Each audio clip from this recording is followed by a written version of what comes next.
Hey, welcome back, podcast friends. Now, in today's episode, I'm going to take a topic that gets very, very confusing to a lot of people. And I'm going to try my hardest to keep this simple because it truly is simple, but there's just so many different pieces that I don't want you getting confused. This topic has to do with what you see on your cholesterol panel when you go to the doctor and get your cholesterol. When you do this, you're going to see things depending on where you are in the country or in the world. You'll see different things. But what you're mainly going to see are VLDLs, IDLs, LDLs, HDLs, triglycerides, and cholesterol. Okay. So I want to explain what all those things are today. And this part, in my next episode, I'm going to talk about how these actually come together to cause the vascular damage, the damage to your blood vessels that actually cause heart disease, because it's not high LDLs that the drug companies are trying to tell everybody. It's not high LDLs, but there is an issue that we need to deal with. So what we're talking about when we talk about VLDLs, LDLs, IDLs, HDLs, this is the way our body transports fat around our body. Okay, that's all we're talking about. And there are two types of fat that our body uses. It is not only is it important, it is vital. If you do not have these, you will not live. You will cease to exist. And that's triglycerides and that's cholesterol. Okay. Those two fats we have to have. Even if the drug companies are telling you that we have to lower our cholesterol, it's a lie. And I hope you'll understand that by the end of this. So, what these are called lipoproteins. And the reason they're called lipoproteins is because cholesterol and triglycerides are fat. Okay. Another name for fat is lipids. You cannot throw fat into the bloodstream because fat and water don't mix, and the blood is mainly water. Okay. So you can't just put triglycerides and cholesterol in the bloodstream and let that float all around. That's not how it happens, even though the drug companies try to make you think that.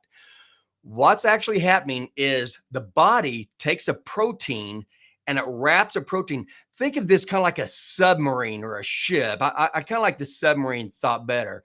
So every time I'm talking about any type of an LDL, whether it's VLDL, IDL, LDL, HDL, chylomicron, I'm saying the exact same thing on all of them.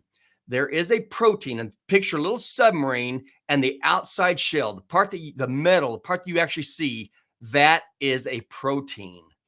The lipids are inside that shell. So that's why it's called a lipoprotein. So a lipoprotein is a particle, okay? Fat and cholesterol are molecules.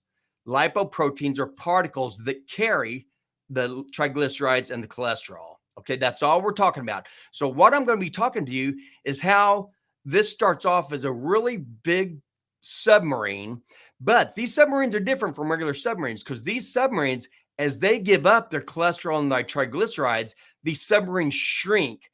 They get smaller and smaller and smaller as they get rid of all this lipid and cholesterol. Okay, so that's all we're talking about. So you have a VLDL that gives up triglyceride and cholesterol and shrinks down to an IDL. A VLDL stands for very low density lipoprotein. That'll shrink down. And I'm just giving you the overall encompassing of what I'm going to talk about. And then I'm going to go down and break this into more specifics. So the overall encompassing is you have this very low density lipoprotein, VLDL. That's a submarine that travels around and gives up its cholesterol and triglycerides. As it does, it shrinks, and now it becomes an IDL, or an intermediate density lipoprotein. It gives up more triglycerides and cholesterol, gets smaller, and it becomes an LDL, just a regular low density lipoprotein. So basically, the real difference is the VLDL shrinks down to an IDL, shrinks down to an LDL by giving these up, and it gives up more triglycerides than it does cholesterol. So as it shrinks, the percentage of cholesterol to triglyceride changes, and then it'll go right back to liver and it'll come back into a VLDL again. Okay. So now I'm going to break that down very, very specifically, but that's all. That's the general overall understanding. Okay. These are all the same. They just get smaller and smaller. So first, these are lipoproteins. I already explained that. It's because it has lipids and protein. Now, the protein that makes up this submarine is what determines the difference between whether you have a chylomicron, which has one kind of a protein shell, or the VLDL, IDL, and LDL. Those are all the same. Those have the same protein. And then you have the HDLs, and those have a different protein. So on the VLDLs, LDLs, and IDLs, the protein, the submarine shell, those are called ApoB proteins. They're actually ApoB100 proteins. So you may be, if you read in literature, if you hear people talking, they talk about ApoBs, that's what they're talking about. Your VLDL, IDL, and LDLs. Okay, those are ApoBs.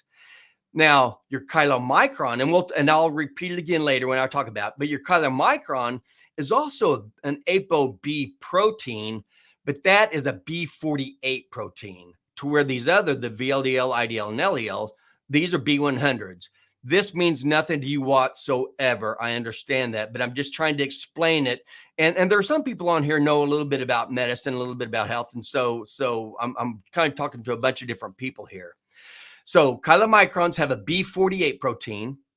Your VLDLs, IDLs, and LDLs, those have a B100 protein. So all those together are called ApoBs. Then you have the HDLs. This is your high density lipoprotein. This is the one that everybody says is your good cholesterol. And it is. I'm not arguing with that. But your HDLs, which are produced in the intestines, all your VLDLs, IDLs, and LDLs, those are out in the, anyway, I'll talk about that. But that comes from your liver. But the HDLs are actually produced in your intestines. Okay. This is a high density lipoprotein. And those are actually called ApoA, because the protein shell, the submarine shell around the HDLs, your good cholesterol that's made in the intestines, is an A1 protein. So you have your ApoBs, and then you have your HDLs, which are ApoAs. Okay. And that's just for what everyone get with it. But remember, so when we talk about VLDLs, IDLs, and LDLs, what we're talking about is how does our system, how does our body move fat around the body to where it's needed? And like I said, you have triglycerides and you have cholesterol. And there's two different kinds. You have the every single cell in your body makes cholesterol. Every single cell in your body makes cholesterol, pretty much. But so cholesterol is extremely vital. It's extremely vital to the cell health and extremely vital to our health. And that's why I really want to get the brainwashing out of your head that where the drug companies are telling you the high LDLs called cardiovascular disease. Okay. That is a lie. We'll talk about that. And I've talked about that in other ones. So you've got to get that part out of your head. VLDLs, IDLs, and LDLs are very good and very important. And this is why. Okay. So let's just say you're going to eat a meal. Okay. You're going to eat a meal, and you're going to, in this meal, you're going to have your fat, your cholesterol, and your protein. Okay. Those three things. And then your vitamins and minerals, but your fat, cholesterol, and protein. And so what's going to happen, or fat, carbohydrates, protein. So when you eat that, okay, the fat, we'll talk about how the fat and the triglycerides that are in your food get into the system, because that's where the chylomicron comes in. But all your carbohydrates, which means all your food that comes from a plant, which means any food that doesn't come from an animal, it's not animal meat, it's not eggs, it's not dairy, anything that comes from a plant has a basic building block of glucose. So anytime you eat a carbohydrate, whether it's a God-made carbohydrate like fruits and vegetables, or whether it's these man-made carbohydrates where they grind these seeds and down to these vegetable oils and all the flour and all this horrible stuff that's killing us, making all their ultra processed food that has in the box, bottle, bag, and can. You should stay away from all that, period. All that is just nothing but toxins. But when you do eat that, and when you eat these carbohydrates, what happens is that all gets turned into glucose in your intestines. The glucose gets shunted over to your liver, and your liver puts some back into the system, into your bloodstream, but it tries to take as much as it can, turn that into triglycerides, the form of fat that we use, turn that into triglycerides so it can be carried around the body for all the different places that triglycerides are used. And fat is used all over the body. Every single cell in every single cell in your body has a membrane that's made up of fat. Okay, so anytime you have damage inside your body, which is all the time, constantly, continuously, you're always damaging the inside your body, and you're always repairing it. So you always need this fat going around so it can help the body repair. So that's what happens. So all this glucose gets turned into triglycerides in the liver. Your liver also produces cholesterol, just like every other cell in your body. But your liver produces probably about 20% of all the cholesterol in your body, but that's still a lot.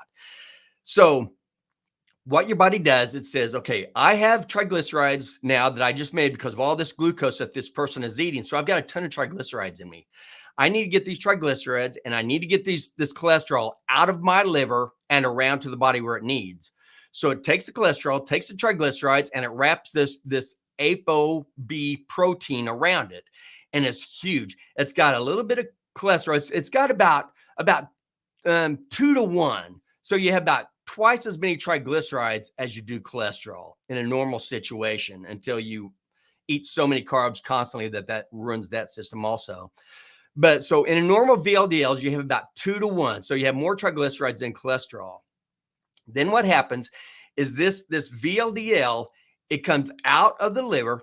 And after it comes out of the liver, there's actually 3 proteins on this shell. Okay. Again, if you don't want to remember that, this is no big deal. But we already talked about the ApoB protein. But along this, there's also E proteins and C2 proteins. Okay. The only reason I even tell you that is because all of these LDLs are going to have those same things. Okay. They're going to have an ApoB, they're going to have an E protein, and they're going to have a C2. The C2 proteins are what helps them dock as they're floating around in your blood. That's what helps them dock onto your muscles and onto your fat cells and start giving the triglycerides over to those, so they can use that for energy or for cell repair, or whatever they're using it for. Okay. So you've got this VLDL that has an ApoB, a C2, and an E protein. It's floating around your blood. So it docks using that C2 protein. It docks on your muscles and it docks on your fat and starts giving up these triglycerides. As it starts giving up these triglycerides, it gets smaller and smaller. So now it becomes an IDL, an intermediate density lipoprotein. And remember the name for these, because if you have a lot of fat inside this makes it very buoyant. It's very light. It floats on water. So that's why it's called and the opposite of buoyant is dense. So if you have something that's very, very buoyant, it's going to float. If you have something that's very, very dense, it's going to sink like a rock. So that's why these are called a very low density lipoprotein. That means it's got so much fat in it, it's very, very buoyant. Since it loses some of that fat, it shrinks, but now it has different concentrations. So now it becomes an intermediate density lipoprotein. And this do the same thing. It can either continue to go around the blood and drop these off. Now, a VLDL will last in the blood. It'll last, from the time it goes from a VLDL to an IDL to an LDL. This takes about 12 hours, okay, in general. So the IDLs, once it gives up triglycerides, it turns into an IDL. This IDL will float around. It can either continue to give up more triglycerides and cholesterol, or at this point, it can actually go right back to the liver and get more triglycerides and cholesterol put in it and turn back into a VLDL. So your body decides what it's going to do when it does that. If it continues in the blood and gives up these triglycerides and a little bit of cholesterol, it turns into a low density lipoprotein. Okay. So VLDL to IDL to LDL. Now, an LDL, what these are, and this is very, very, very, very important. And I'm only going to talk about the healthy LDLs right now. So remember, there are very, very healthy LDLs. These are called large buoyant LDLs. These are the ones I'm going to be talking about today. But then there's also some called small, dense LDLs. And it's these small, dense LDLs that cause all the trouble to our vascular system. And that's what causes cardiovascular disease.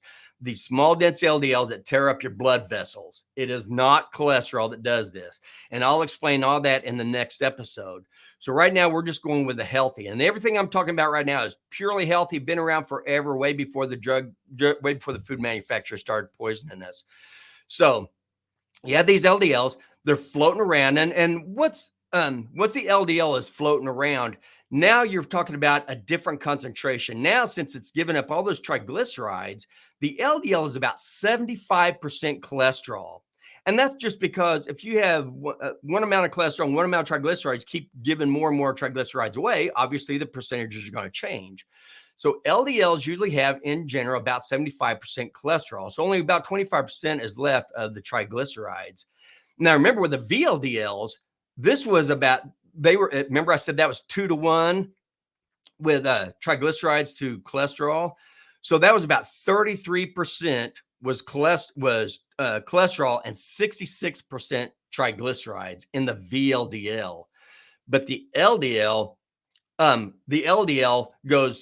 from 33% cholesterol in the VLDL all the way up to 75% cholesterol in the LDL.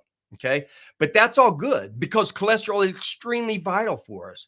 So, and this, once it gets into as an LDL, now it's going to last a couple of days. So it took about 12 hours to go from a VLDL to an LDL, and now it's an LDL, and it's going to last a couple of days.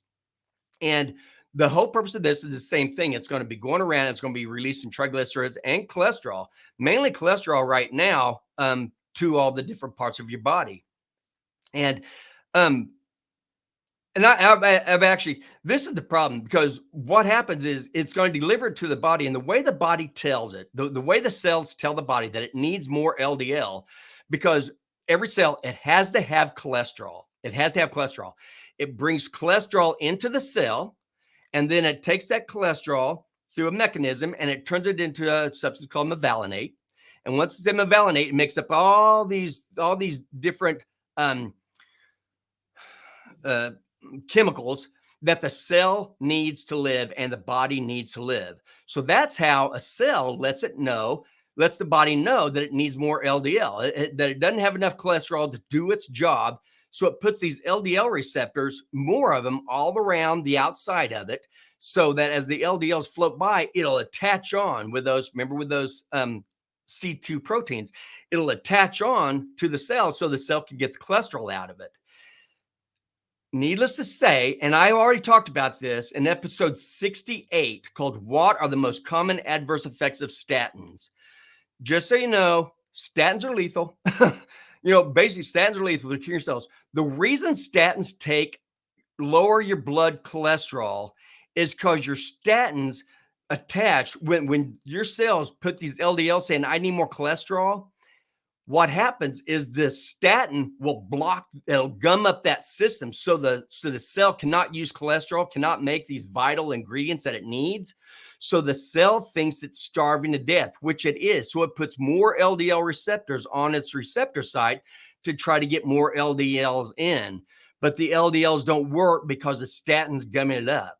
So yes, statins take LDLs out of the bloodstream, but no, that is not a good thing to do. You're actually killing your cells. And that's why your blood cholesterol goes down, or your blood LDLs go down, because all the cells are trying as a last ditch effort to survive while the statins are trying to kill them. But again, we'll talk about that more later. But I talked all about that in episode 68. So LDLs are actually good. In fact, there was a 2020 review of 19 studies that showed that, and this is 19 different studies. It showed that those people that had higher LDL levels, LDL, the one that they tell you is bad cholesterol, the people with higher LDL levels lived longest in 90% of the studies. So LDLs are not bad. LDLs are very good. They have antibiotic effects. So they actually can neutralize infections. They have antioxidant effects, which is extremely important, because when you eat carbohydrates for your energy source, you produce a lot of these called free radicals, or these reactive oxygen species, that they produce these oxidants, this oxygen that's floating around in your blood. And so this causes damage also. So you need antioxidants to get rid of those when you use carbohydrates for your energy source, because that's what's produced. So it's very important to know that LDLs actually have antioxidant effects. So it's good to have LDLs. And then once the LDL passes all the liver, passes all the triglyceride and cholesterol off that it's going to, once again, now it goes back to the liver because it has that remember they have the E protein. Once they get rid of their C2 protein, their triglycerides and their cholesterol, or most of it, now that all that's left is the ApoB and the E protein. And that E protein comes back, and that's what lets it hook onto the liver and go back inside and then get turned back into another VLDL. Okay. I hope that didn't confuse you. That's the VLDL, the IDL, and the LDL. That's the normal how that works. Okay. Now let's go to the food that we eat. Okay. When you eat fat and when you eat cholesterol, okay, this goes through a different pathway, but it's very similar. Just like the VLDL that has this protein shell and has mostly triglycerides and a little bit of cholesterol, the chylomicron has a ton. So where your VLDL, remember those had about 33% cholesterol and 66% triglycerides. With the chylomicrons, about 80% is triglycerides. All the fat that you're eating, 80% of they go into a chylomicron, which assume a chylomicron and a VLDL are basically the same thing. A VLDL is produced in the liver because of all the carbohydrates that you eat and all the triglycerides that it's producing. And the chylomicrons are produced in the intestine because that's going to take care of the fat and cholesterol that you eat. But it's mostly triglycerides. About 80% is triglycerides. Now, these don't just, so you have this chylomicron, which is another big submarine. Now, this one also has an ApoB, but it's an ApoB48 protein, not like the VLDL, IDL, and LDLs. Those were B100s. So now the B48 protein also has the C2 and also has the E proteins. And this takes care of your dietary fat and cholesterol. And it moves it all around your system. And the way it does it is it puts it from the intestine straight into your lymphatic system. The lymphatic system is so important, and I won't go into it. I've actually did a whole podcast on episode number 29. Why is moving your body important for infection, nutrition, and swelling? And that's because of the lymphatic system. So the lymphatic system goes right along your intestines, okay? It absorbs these chylomicrons, takes these chylomicrons, floats it all through the lymphatic system, and it dumps it off into dumps off all the triglycerides and all the fat, just like the VLDLs were doing. It's circulating around. It gets into the bloodstreams, floating around. And this is, again, this is important because this is how you take care of the fat in your diet. So this is perfectly normal things to do.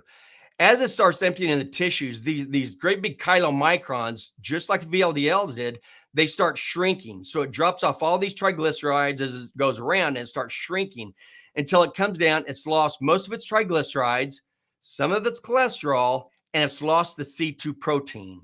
So all it has left is the E protein and the ApoB48 protein. And that lets the liver know that it's ready to be picked up. So these chylomicron remnants, the small chylomicrons, those go to the liver and they get turned into VLDLs. They get turned into, now you have a substance that's coming out of the liver. But again, it's to transport the fat or the triglycerides and the cholesterol, which is very, very important.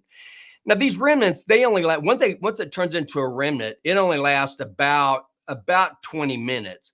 To where the chylomicron, it usually lasts about 12 hours before, or a few hours before it gets turned into a remnant. Once it's remnant, it lasts about 20 minutes and then it goes to the liver. So now once it's in the liver liver decides what to do. Sometimes it takes this cholesterol and it secretes it into the biliary tract.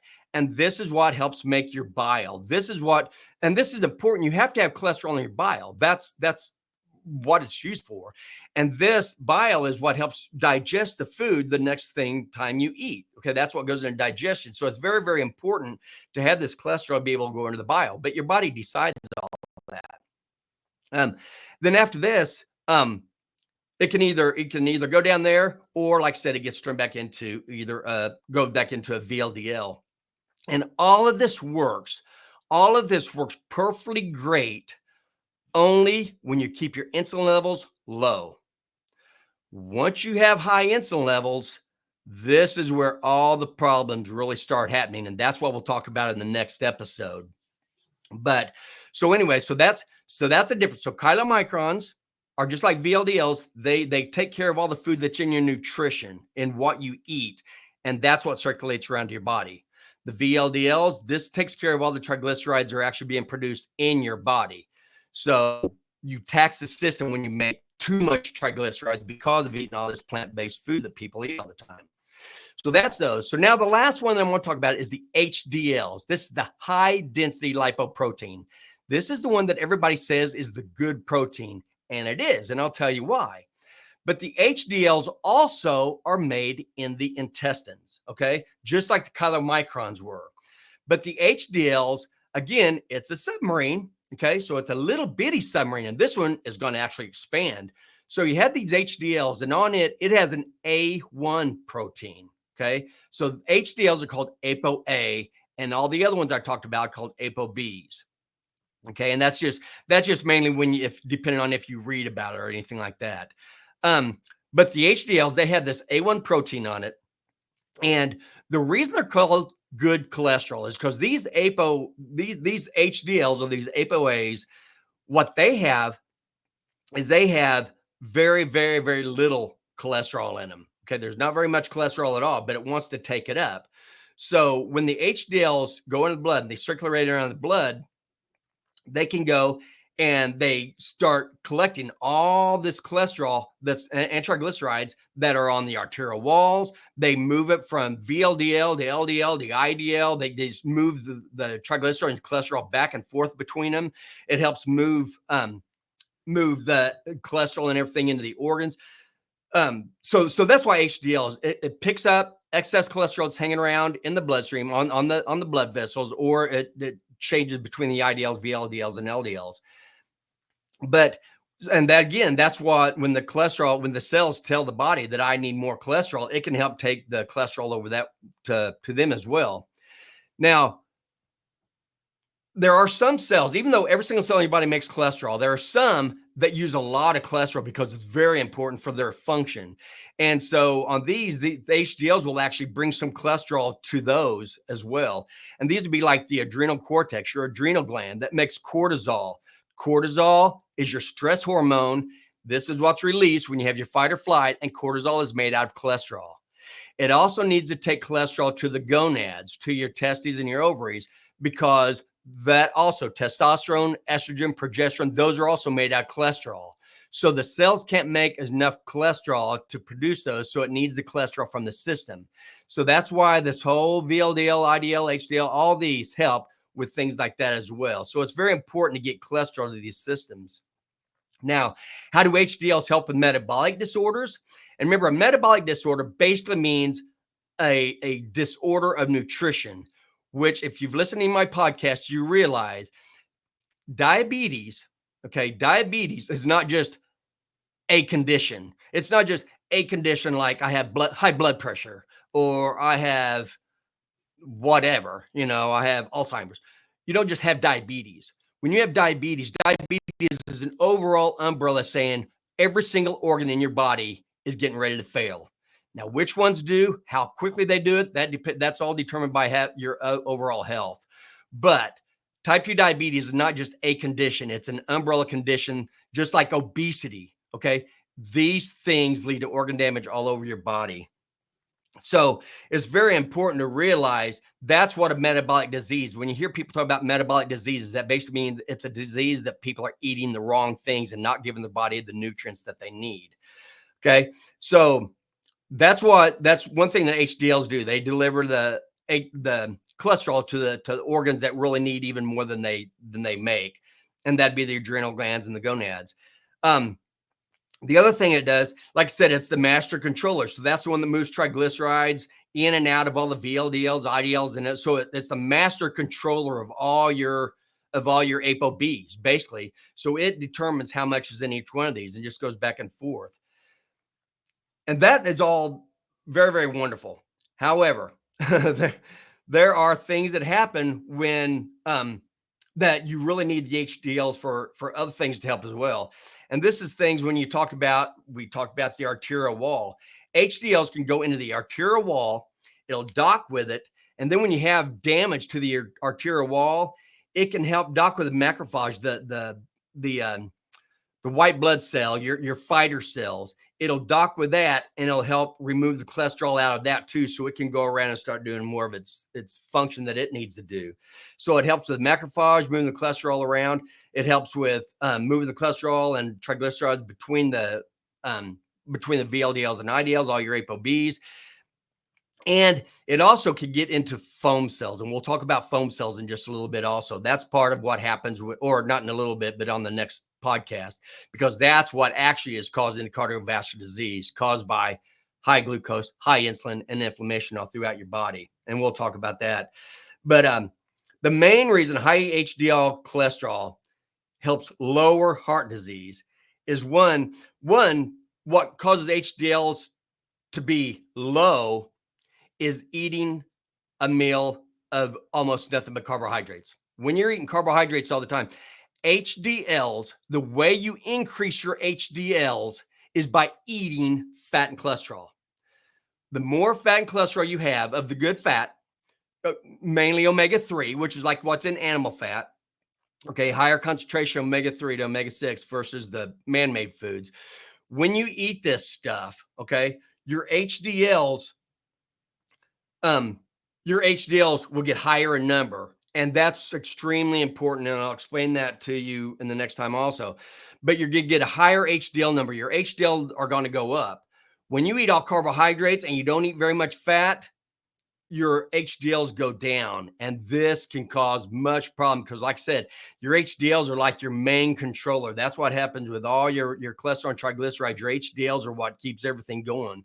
So if you don't eat enough fat and cholesterol and you're eating all carbohydrates, your HDLs are low, and you are definitely setting yourself up for cardiovascular disease.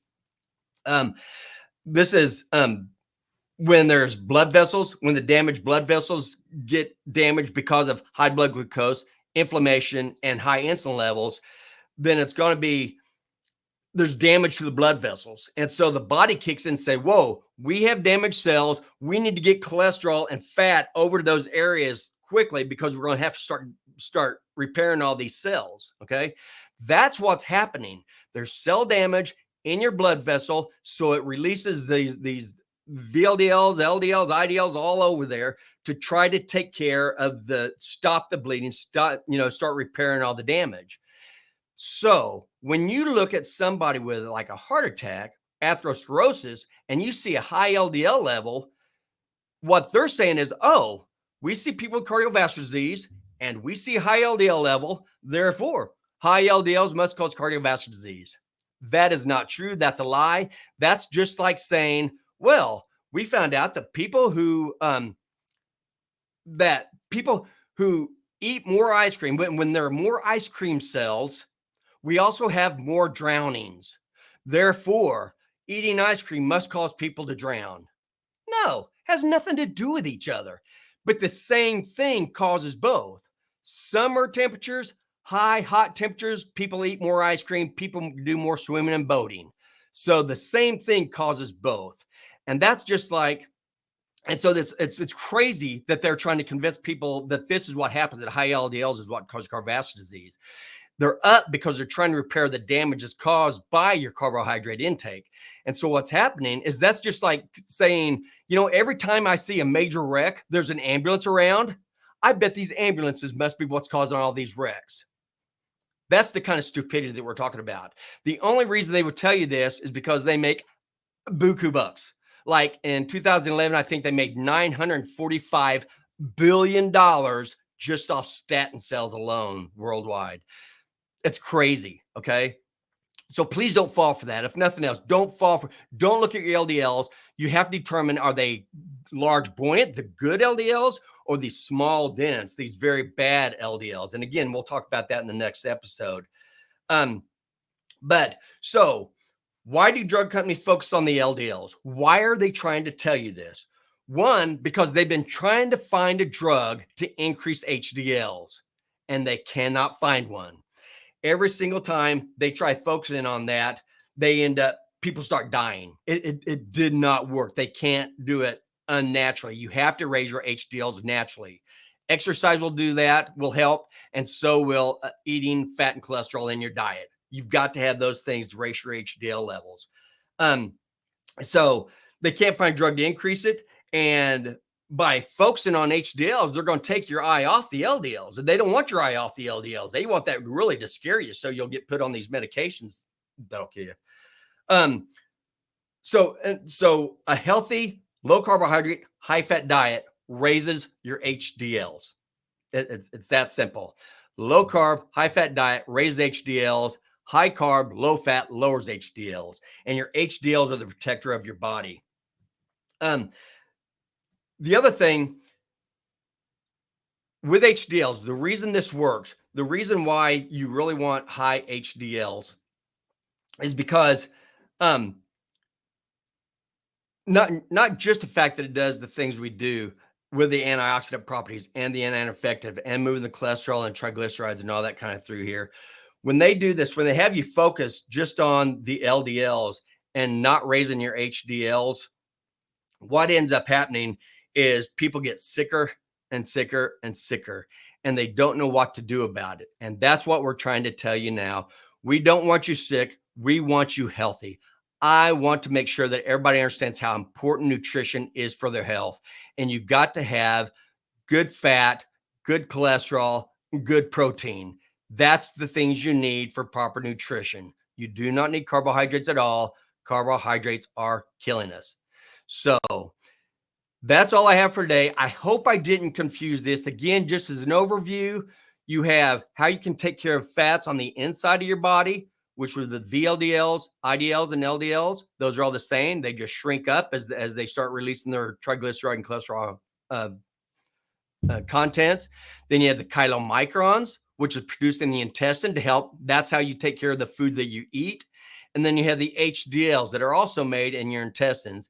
And these are the ones that you really want to focus on getting up. Because when you're assessing, when you look at your cholesterol panel that you get back from the physician, do not look at the LDLs. The way to determine whether you're looking at whether you have large buoyant LDLs, the good ones, or the bad ones, the small dense LDLs. And remember, the small dense ones, we'll talk about that tomorrow or in the next episode. But the small dense ones come from eating way too many carbohydrates, which makes way too much glucose, which turns into way too much triglycerides. And I'll explain that mechanism. But so the way you determine whether you have the small dense LDLs, you take your total cholesterol, divide that by your HDLs. Your total cholesterol divided by your HDLs, your good cholesterol, that number should be 5 or less. And really, you'd like to have that less than 3.5. The other one that you have to look at is triglycerides divided by HDLs. And you want that to be at less than 2 and really closer to 1-to-1, which means if you had 1-to-1, that means your HDLs and your triglycerides would be the same. Now, some people, my wife and I are included, we have our triglycerides are lower than our HDLs. Our good cholesterol is higher than our triglycerides because we don't eat carbohydrates like that. So that's what you want. So that's how you know whether you have the large buoyant LDLs or the small dense. If your triglycerides divided by your HDLs are greater than 2, you have more of the small dense LDLs that are going to be causing vascular damage, which leads into heart attacks. Also, if your total cholesterol divided by your HDLs, if that's higher than 5, and again, 3.5 to 5, that's kind of an iffy range. But if that's higher than 5, again, you have mostly these small, dense LDLs, and these are going to be what causes all the damage. We did not talk about the small, dense LDLs in this podcast because I'm going to give a whole podcast that's just based off that. And I wanted you to know this as a general background before going to that one. So once again, you may have to listen to this again. I tried making it simple. It really is simple. There are just so many different moving parts that I wanted you to understand. So that's all I've got for now. I'll talk about the rest and the bad about it. What you really do have to worry about is cardiovascular disease and atherosclerosis. And for now, I want you to have a fantastic week as always. And remember, always make simple, healthy choices to live a quality life.